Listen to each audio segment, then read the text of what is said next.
Nightfall in Bristol, where up to 140 women are selling sex on the streets on any given night. They are working in the shadows, and that's a dangerous place to be.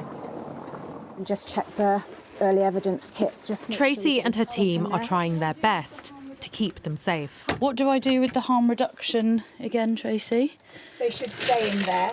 Women can come here to access food and hot drinks, or condoms and clean needles. Definitely all good for condoms. Sometimes they just need a place to charge their phone, but other times they may be escaping sexual violence. So we'll be going to where the women are actually working, so we're meeting their needs where they're at.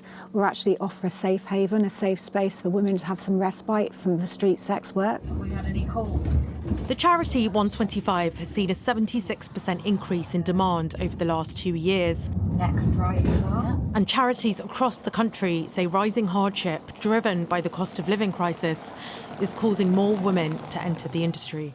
Women who sell sex on the streets are among the most vulnerable working in an industry where experiences can vary dramatically. Some will come to this as a last resort. Others may be pimped or trafficked. And then on the other end of the scale, there are women who have actively chosen to pursue this line of work. The selling of sexual services is not illegal, but soliciting in public and brothel keeping are. Audrey is a sex worker. She has been working in a brothel in Bristol for the past year, and she is calling for the full decriminalisation of sex work. You do have to constantly make that decision between, OK, should I work safely and risk myself breaking the law? Or do I work alone, isolated and potentially in a lot of danger? A friend who does independent sex work has asked if I would be happy to drive them to a booking. I always agree, but that vital act of safety that I'm providing for my friends is actually a criminal act. Decriminalisation is not the same as legalisation, but it would allow women to work without the risk of criminal penalties like fines or prostitute cautions, which stay on a woman's record until the age of 100. It's the only caution that exists where there needs to be no evidence of a crime committed. It just needs to be a police officer thinking that you're a sex worker in order to give you a caution. So that actually inhibits people from exiting sex work.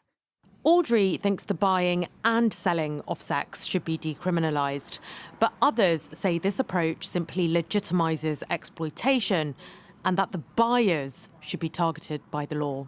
I know there will be women watching this who will say, I've done it and I wasn't unsafe, and I respect that difference of experience. But I've also listened to many women who have exited prostitution, and I've looked at the research amongst survivors of prostitution who say there was no safe way, and whether or not it was legal, that didn't affect whether or not it was safe in the room, in the car, on the street, when they were in that transactional situation.